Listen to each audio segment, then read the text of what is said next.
are also available on Spotify. We have a special guest once again, our good friend Charles Mackay joining us. Hey, Charles, how are you? Good, John. How are you? Thanks for having me. Yeah, my pleasure. My pleasure. Thanks for joining the call again. And for those of you who are unfamiliar with Charles, he's been on previous episodes. He's a fantastic guest. His Twitter handle is Bubbles the Vampire, and he is a graduate from the University of Arkansas as well as the Florida State University Institute of French Revolutionary and Napoleonic Studies. So we love having him on. He knows a lot of great things. And who are we talking about today, Charles? We are talking about French General Jean Reynier.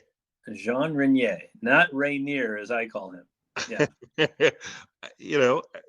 Well, I hear you. You're in English pronunciation, and the French would say Reynier. But I think if you said Reynier, having lived in Washington State myself, I don't think people would not know who you were talking about. So got it. Okay. So Jean was born in January 1771, and I think it's Lausanne, Switzerland. Yep, that's right. And his father was a physician. His brother was an archaeologist. So he came from a very educated family. Yep, amen. What do we know of his upbringing? So his family was French Protestants, French Huguenots, who fled France and settled in Calvinist Switzerland. And his family was a prosperous middle-class family. As you mentioned, his dad was a physician. His brother had enough education to become a naturalist and archaeologist. In fact, he served in several governmental posts, both in Egypt and in Naples under the French. And this was not unusual. As you know, Napoleon took a bunch of savants with him to Egypt. Yep. Right. Absolutely. So, and Napoleon was well disposed to scientists who were doing natural things. Napoleon wasn't crazy about abstract thinkers. He liked the hard science. He liked facts and mathematics and that kind of thing. Absolutely. Yeah. Yep. And so, Reynier had a good education with his family. And originally it looked like he might go into engineering, civil engineer, what today we would call civil engineering. But when the revolution took off and gained some momentum, one of the changes they had made was to essentially grant amnesty for the descendants of French Huguenots who had left, that they were able to come back into France. And so Reynier starts to go to school in France. Yeah, but it's interesting. The French Revolution is kind of going on at this point, and instead of becoming a civil engineer, he opts to join the French army as an artillery gunner in 1792. What is the history of Swiss troops serving in the French military? I know the history of the Swiss Guards protecting the French kings. Is that a centuries old thing? Like what started that? Yeah, that's a centuries old thing. And to be precise, I do not know exactly when it started. I have a feeling that Louis XIV had a pretty traumatic time of it with the Fronde in France and nobles rebelling against him. And so there was a tradition for the French monarchy to start using mercenaries, the Swiss Guards, at that point to protect. And the Swiss gave the French great service. In fact, on the 10th of August in 1792, when a mob stormed the Tuileries trying to get to Louis and Marie Antoinette, who were still alive at that point, the Swiss Guards were massacred nearly to a person, defending defending Louis XVI. But they fought for great bravery for mercenaries. Yes, they really did. And in fact, there's a famous monument to them in Switzerland. And then the Swiss continued to serve in Napoleon's armies after, and saw combat literally from Lisbon to Moscow, the boot of Italy, and everywhere in between.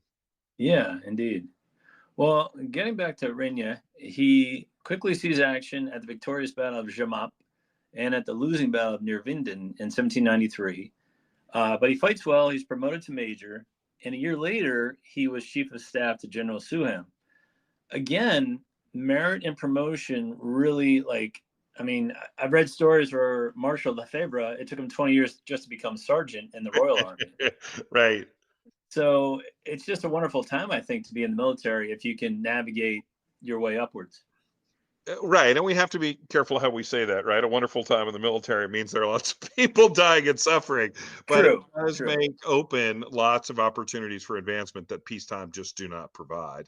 Right. And certainly the case in the French Revolution. And as you and I discussed in a different podcast, with the revolution stripping away a lot of the restrictions to who could become an officer, it's really easy for guys like Reynier who have enough education, but maybe not the noble background, to advance where previously they could not. Right. And at the age of 23, he's offered promotion to general, Reynier is, but amazingly, he turns it down because he thinks he's too young. Do young officers typically turn down promotion? Not in my experience, but I think maybe a politically adroit Reynier could survey the landscape and see what was going on. And this is a time, certainly in late 1793 and going into 1794, where generals that did not perform to the expectations of French representatives on mission often found themselves 10 or 12 pounds lighter because they had their heads separated from their torsos. Yeah, So, and it must have been a razor thin wire to walk, because if you're too zealous and you would make rash decisions, you're going to lose battles. But if you're not zealous enough and you're kind of just hanging in the back, not attacking with your army, you also could end up on the guillotine. So it must have absolutely. been, I'm remembering, and I hope I'm remembering this correctly, and I'm sure if not, your listeners will correct me. General Custine won a battle, but then did not pursue the defeated enemy vigorously enough and got guillotined. oh my, yeah, So yeah. perhaps Reynier could read a little in the tea leaves and think, I'm just gonna stay. I'm gonna stay at this level a little bit so we can kind of read the tea leaves and see what's going to happen. Yeah, smart guy. Yeah. Well, in 1795, he finally accepts the general position and takes command of a brigade at age 24, which sounds like a young Corsican we know, doesn't it? Indeed, it does. Yeah, Yeah, he's yeah, really moving up through the ranks, Reynier is. A lot of ability. yeah. In 1796, he becomes chief of staff to arguably the most famous general in France at the time, who was Moreau. And he's also promoted to general of division.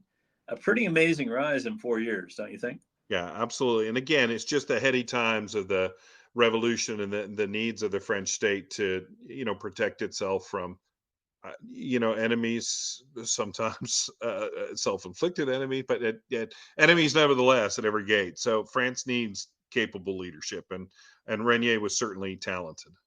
Right, but I wonder, and it's coming up to my next point, if he was promoted too fast, like maybe it went to his head, because he participates in Napoleon's invasion of Egypt, commands a division at the Battle of Pyramids, which is another victory. But his personality, I've read that he was very reserved and aloof with his subordinates. Do you think he kind of got cocky during this time?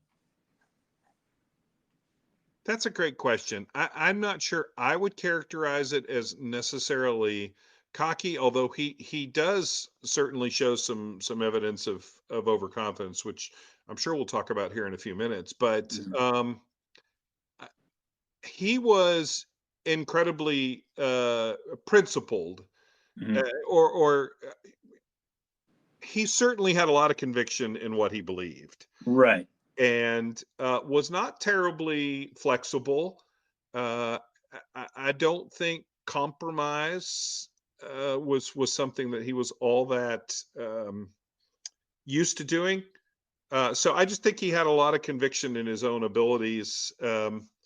And I think, yeah, I mean, it may be fairly, you could call it overconfidence, but I think he would think that a lot of his experiences had borne out his own convictions. Yeah, But I read that he was very analytical, like at the Battle of Bussaco under Massena, like he kind of realized that, climbing that huge mountain and attacking the British wasn't going to work, but he did it anyways. Like, I think he was just really, like you said, he had his principles and his convictions, and if he believed something was going to work, he would do it, and if he didn't believe something would work, maybe if he was in charge, he'd hold off on doing it. well, and he got a little bit more well, he didn't get a little bit more. He got a lot more irascible as the empire went on, Hmm. such that, and I'm sure we'll talk about it when we get there, but that campaign in 1810 with Massena in Portugal, that's just a train wreck. Right, right, Um, all around, yeah. yeah, yeah. But getting back to our timeline here, he's not one of the chosen few to escape Egypt with Napoleon and remained behind with Generals Kleber and Manot to fight off the British. But it seems Reynier was very critical of Manot's leadership and had to be arrested for treasonous behavior in Alexandria. Do you know this story? It's pretty weird. Um, yeah, I do, and the antecedents of this, a lot of this ill will started even before Napoleon had left. That march from Alexandria to Cairo, where Napoleon essentially cut the corner, went straight through the desert, uh, Hmm. was pretty traumatic, and there were a lot of folks complaining. That Napoleon didn't know what he was doing, that he was sacrificing men, Right. and there was a lot of questioning of Napoleon's judgment, which led to multiple duels. There were actually a lot of duels during that Egyptian campaign. Um, in fact, Junot challenged Lanuz to a duel, who eventually gets killed, not by Junot, but by somebody else. And Yeah. Napoleon forbade dueling, but it still continued. Uh, And when you say dueling, like pistols, like Aaron Burr and Alexander Hamilton. or Junot chose to actually offered Lanuz an option, and Lanuz chose sabers, and um, Lon and Murat were both there, and were stunned because Junot had a reputation for being an excellent swordsman. So and What? those two, Lon and Murat, broke up that duel before it could. There were blood was exchanged, but neither officer died under that case. But it was not uncommon that Egyptian campaign was stressful like that. Yeah. Uh, Yeah. that there were challenges to honor and manhood and all of the things that go with being in the French army in the early 19th century. Yeah, I read that march was terrible from Alexandria to Cairo. I mean, they didn't have water. They were just going off into the desert and shooting themselves in the head because they were, Yep, delirious from yep, thirst. yep. But like you said, it was somewhat of, I guess, unrest, even while Napoleon was there. And then after he left and Kleber gets killed, there's probably even more like, all right, well, who's in charge here? What are we doing? So it must have been a very stressful time to be in the army. Well, yeah, and so Reynier was very critical of Manou's management of the French defenses and just the whole French operation there, and loudly protested, complained bitterly, wrote letters, to the point where eventually, it's undercutting the confidence of the army, and Hmm. so Menou has to have Reynier arrested, and the general he sends to do it, General Desang, um, has him arrested, and Reynier never forgot that. So when they get back to France, Hmm. Reynier and D'Estaing run into each other again, and this Hmm. is where the two of them fight a duel, and Reynier shoots him right in the chest, shoots D'Estaing right in the chest, and kills him. My. So this was, yeah. So and this Yeah. was if my memory serves, this is 1802. So you're going back. I mean, this is a feud that continued over the course of not just months but years, that Yeah. nursed this grudge and wanted And to. that kind of puts Renier in Napoleon's doghouse. Well, why did he despise dueling? I know it was a tradition of the time if someone's honor was insulted, but why did Napoleon hate it so much?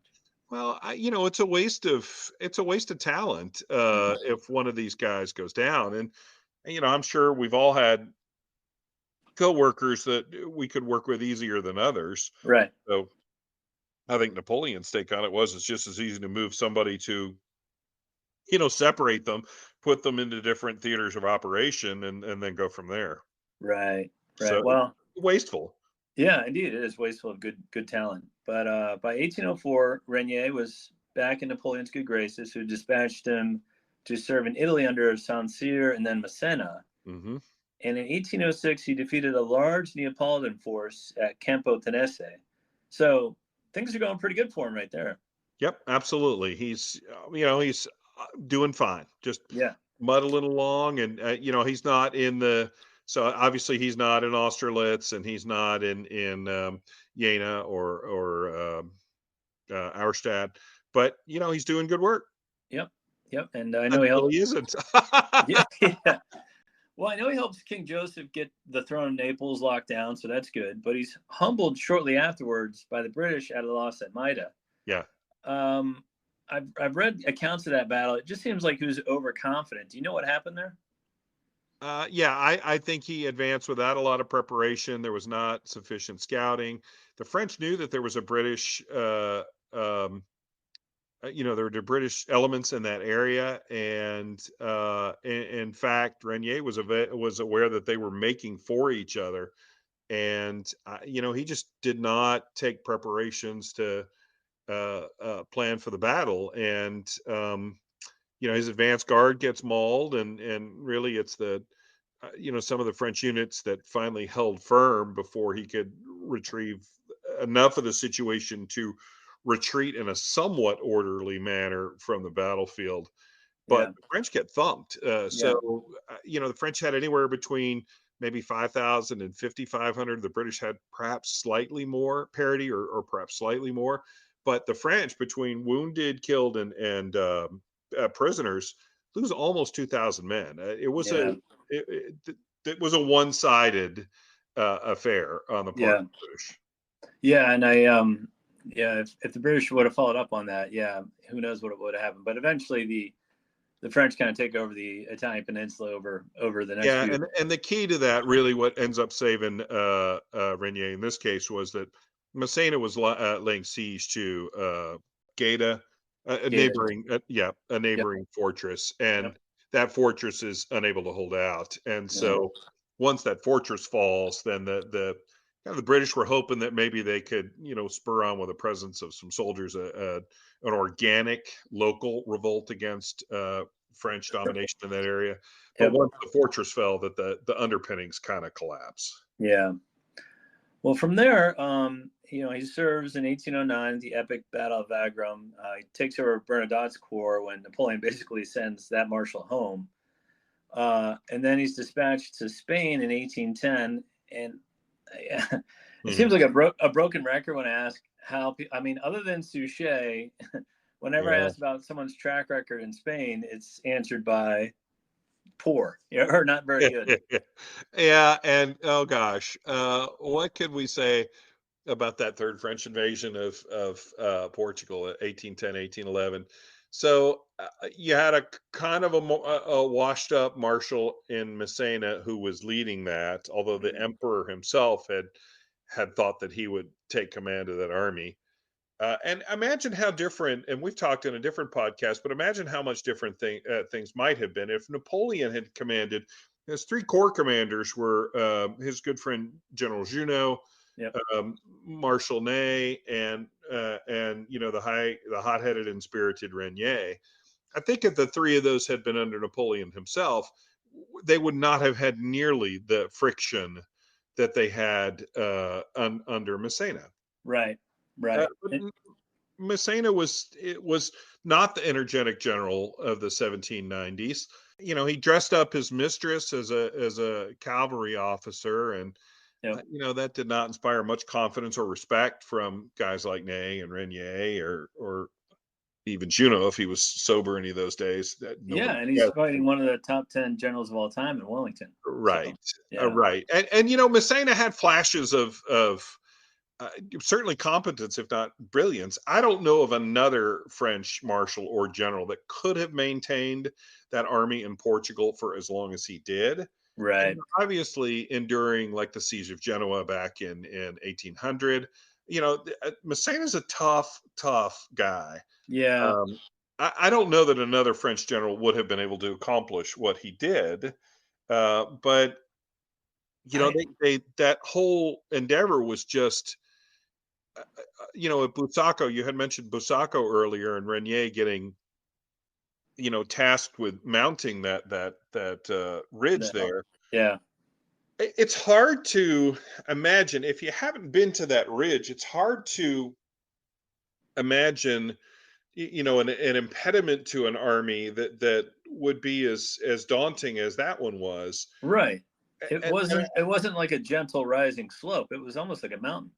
it really was so much Yeah. so that, and maybe this will help the listeners a little bit. When you put a tube of artillery at the top of the ridge is so steep you could not point the tube down Hmm. to provide any defensive fire. So the British have artillery on the ridge, but it can't help them because the pitch is too steep. Right.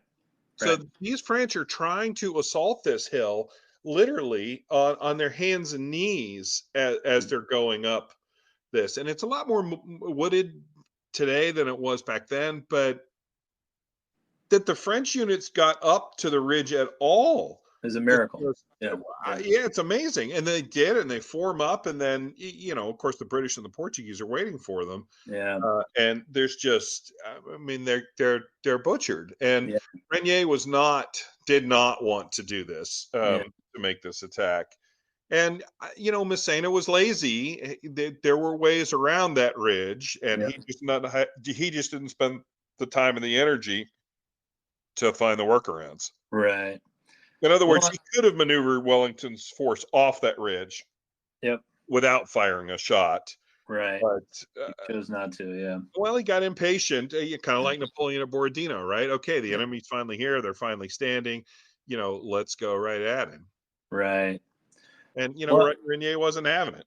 yeah. Yeah. And, they eventually come across the lines of Torres Vedras and just basically starve there and lose another 25,000 troops just starving and Yeah, disease. the fortifications there were deemed impenetrable, Yeah. and right, and Massena, I don't. I mean, I don't know how in the world he sustained that army. I don't think the British knew how in the world he sustained that army, as Yeah. long as he did. But ultimately, they have to retreat, of course. Yeah. They have to go And back in Spain. Yeah. nobody's in a good mood when you retreat. Yeah. Well, in 1812, Reynier is recalled from Spain to take part in the huge invasion of Russia and is stationed with a Saxon corps along the southern flank.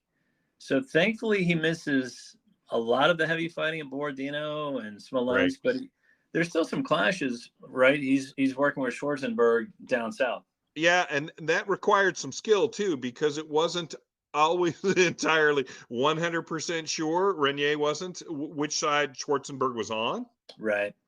Because frankly, I don't think Schwarzenberg was sure 100% of the time whose side he was on. And, his government kept sending him conflicting messages. And Mhm. so that posting required a bit more skill than just, planting troops on a position and saying, okay, front towards enemy. Right. Reynier had to exercise some judgment here about just Austrian dispositions and Russian dispositions, and had to continually assess the viability and loyalty of the Saxons, because we know famously at Leipzig the Saxons mid-battle switched sides. Yeah, and even in the Russian campaign, the Prussians basically made a separate peace and left MacDonald out to dry, Marshal Yep. MacDonald. Yep. And and that could have happened to Reynier with the Austrians. They could have gotten a letter at any time that said, "Okay, attack the French now." And so Reynier probably had to keep his eye on what the Austrians were doing. Right. Absolutely. Yeah. Absolutely. So that's not easy service in any part of Russia, by the way. Correct. In terms of all the challenges that the French army had with the super hot and dry summer, slaughtering the animals en masse because of the lack of water and food, and then constantly being harassed by Russian forces and Cossacks and whatnot, and then Yeah. the winter isn't that much easier on Reynier. Yeah. Now he did not have to go back through the battlefield at Borodino, Yeah. and it was marginally easier to feed soldiers there than it was retracing the same entry route that the French army had taken, the Grand Army had taken to Moscow. But Right. that's not easy service. No, it's not. And I think all of this is taking its toll on Reynier, and we're coming up to why I say that. he fights in several battles in 1813, the German War of Liberation, and suffers a few setbacks. He's captured during the Battle of Leipzig, which, as we all know, is a big fiasco for Napoleon, but is later freed during a prisoner exchange. And then, tragically, he dies 2 weeks after he's released from gout. Do you know, a gout, obviously, today we don't think of it as a big deal, but it was a big deal in those times. Yeah, and of course that's a reflection of eating a diet high in fatty foods, and traditionally it's associated with royalty and folks that have a sedentary lifestyle, which Yeah. Reynier definitely did not have. Right. And he was not, he was not a large man. Mm. He was in good health most of his life. And I don't. I'm a little mystified as well by that. Uh, by that ending, because it seems really unlikely for a guy of Reynier's stature and education that would be the thing that would do him in. Yeah, he dies in February 1814. What was your opinion of him as a divisional commander? I know he had some highs and lows. He was one that was I would put him in the upper tier of the French generals, and you can kind of see. So typically it's a marshal that commands a corps, but occasionally Mm-hmm. generals commanded corps as well, including Reynier. Mm-hmm. So I think Napoleon had a lot of respect for what Reynier could do. Um, Probably a small thing, but in the army of Portugal, Ney was relieved of command when Reynier was not. Right. Although he advocated forcefully for his positions, Mm-hmm. and perhaps wasn't personally terribly well liked, he still did his duty. Mm-hmm. And I think that's one of the most interesting things I've read on his life story is what I'm about to go over this quote to you. After Reynier dies in 1814, February, Napoleon writes his war minister, General Clark, quote, "I am surprised that nothing has yet been done to honor the memory of General Reynier, a man who served well, who was an honest man, and whose death was a loss for France and for me," end quote. I find this incredible because this is, Napoleon's got 2 months left in his empire. He's fighting for his life, and he takes the time to sit down and write a letter to get Reynier the proper respect he deserves. Isn't that incredible? Well, yes and no. So, part of this is answered by the fact that Napoleon, even until his last days, had an incredible capacity for work. Mm-hmm. And he would have multiple secretaries, and he would talk to one about preparing to move 100 pairs of shoes, Mm-hmm. from Liège to, say, Mainz. And then the next person he would talk about appointing a judge for the Côte d'Or department. And then Right. the next one, he would be, moving troops from this location to this one. And so, that he would say at that moment in time to a secretary, I'm surprised nothing's been done for Reynier. That Right. that in itself doesn't surprise me. It also doesn't surprise me, especially Napoleon had lost several really close friends at this point. Duroc had died in Right. 1813. Beziers had died in 1813. He Yep. lost Laon in 1809. And Mm-hmm. so a lot of these he'll lose Junot in July of 1813. So a lot of these personal losses start to make Napoleon, well, he was already sentimental. Right. And I know that seems odd for some people, especially the people that regard him as a monster. Mm-hmm.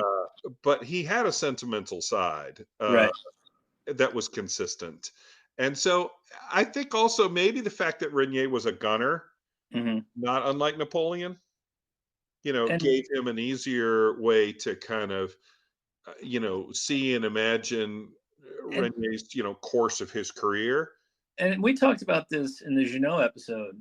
He appreciated loyalty above all else and good service above all else. So I think when you talk about Junot or Marshal MacDonald or Reynier, who maybe they didn't have spectacular victories, they always served wherever the emperor wanted them to serve. They went to wherever he wanted them to be, and I think that says a lot about Reynier. Correct. And I also think that Reynier and Napoleon didn't until, 1813, didn't spend an awful lot of time near each other. Hmm. So the fact that Reynier might have had a reputation for being honest and a straight shooter Hmm. uh, might have impressed Napoleon. But if Reynier was barking in Napoleon's face about all the things that he was barking to Massena or others, I'm not sure Napoleon would have had as charitable of a Right, of a right, take. right. Or what he Um, was saying to Minot back in Egypt. Yeah, exactly. Right. Yeah. Right. But Napoleon at the same time is coming to appreciate the talents of somebody like Marshall McDonald, Hmm. Indeed. who provides good service. Despite the fact that he got munched at the Kotzbach, he Yeah. provided good service in 1814 and was always honest and didn't tell Napoleon what he wanted to hear.